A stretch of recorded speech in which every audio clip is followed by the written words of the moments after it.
Liên quan vụ chồng cầm dao mổ gà đâm chết vợ, Giám đốc Sở Giáo dục Đào tạo tỉnh Quảng Nam đã đến thăm hỏi, động viên nam sinh bỏ dở kỳ thi Trung học phổ thông quốc gia 2019, đồng thời chỉ đạo xem xét đặc cách cho em này. Sáng ngày 27 tháng 6, ông Hà Thanh Quốc, Giám đốc Sở Giáo dục Đào tạo tỉnh Quảng Nam, cho biết chiều qua, ngày 26 tháng 6, ông đã trực tiếp đến nhà em Tô Văn Tú, học sinh lớp 12 trường Trung học phổ thông Trần Phú, huyện Hiệp Đức, tỉnh Quảng Nam, để viếng tang mẹ em, đồng thời thăm hỏi, động viên để nam sinh vơi bớt nỗi đau giọng độc cung cấp bởi Tập đoàn Công nghiệp Viễn thông Quân đội Việt Theo. Theo ông Quốc, gia cảnh em Tú rất khó khăn. Cả gia đình 4 người sống trong căn nhà cấp 4 đã xuống cấp. Bạn đang nghe tiếng nói nhân tạo của Trung tâm Không gian mạng Việt Theo. Tú có người chị đầu đã lấy chồng, sinh sống ở thành phố Hồ Chí Minh và một cô em gái năm nay chuẩn bị lên lớp 10. Giọng đọc thuộc bản quyền Trung tâm Không gian mạng Việt Theo. Cả ông bà nội, ngoại của Tú đều đã mất. Hoàn cảnh gia đình em Tú khá khó khăn sau khi vụ chồng cầm dao mổ gà đâm chết vợ xảy ra. Ông Quốc cho biết đã yêu cầu lãnh đạo trường Trung học phổ thông Trần Phú chuẩn bị sẵn hồ sơ để xét đặc cách cho Tú trong kỳ thi Trung học phổ thông quốc gia này. Tiếng nói từ Trung tâm Không gian mạng, Tập đoàn Công nghiệp Viễn thông Quân đội Việt Theo.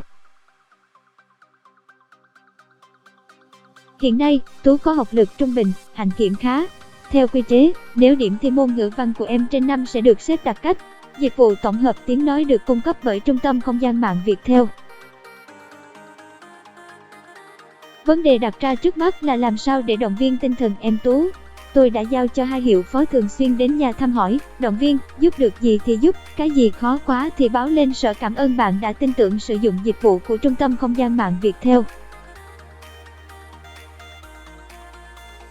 Bạn đang nghe tiếng nói nhân tạo của Trung tâm Không gian mạng Việt Theo. Trước mắt làm sao để em vượt qua cơn đau, ổn định, định tâm trở lại. Mẹ đã mất, cha thì vào tù trong khi cả hai em đều không còn ông bà nội, ngoại. Thầy cô phải cố gắng làm sao để chia sẻ tình cảm, thể hiện sự quan tâm. Giọng đọc được phát hành bởi Trung tâm Không gian mạng Việt Theo. Em gái của Tú chuẩn bị vào lớp 10, tôi cũng đã chỉ đạo trường xem xét mua sắm sách vở, áo quần, xe cộ. Cảm ơn bạn đã sử dụng giọng đọc nhân tạo của Việt Theo. Nếu trường không lo được thì báo lên sở. Riêng học phí phải giảm. Trường hợp này nếu mình không quan tâm, động viên kịp thời dễ dẫn đến việc bỏ học, ông Quốc nói. Cảm ơn bạn đã sử dụng dịch vụ của Trung tâm Không gian mạng Việt Theo. Vụ án mạng khiến làng quê Yên Bình rúng động như báo Người Lao động đã thông tin. Khoảng 12 giờ trưa ngày 25 tháng 6, vợ chồng ông Tô Văn Mai, sinh năm 1972, ngụ thôn Phú Quốc Tây, xã Quế Thọ, huyện Hiệp Đức, đưa gà ra làm thịt để chuẩn bị đám giỗ cho cha mẹ vào hôm sau, ngày 26 tháng 6, thì xảy ra mâu thuẫn.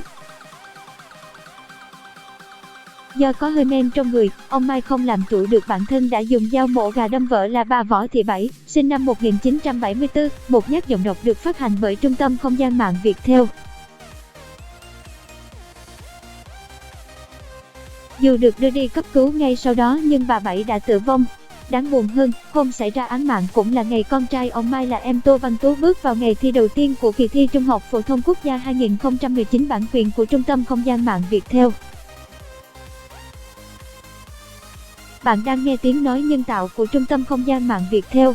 Trưa ngày 25 tháng 6, sau khi hoàn thành môn thi ngữ văn, Tú về nhà ăn cơm, nghỉ ngơi để chuẩn bị bước vào thi môn toán thì lại vô tình chứng kiến cảnh người cha dùng dao đâm chết chính mẹ mình.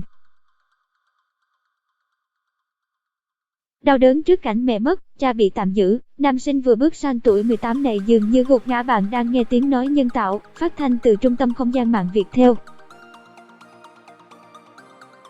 Tú đành phải bỏ dở kỳ thi Trung học phổ thông quốc gia, TR.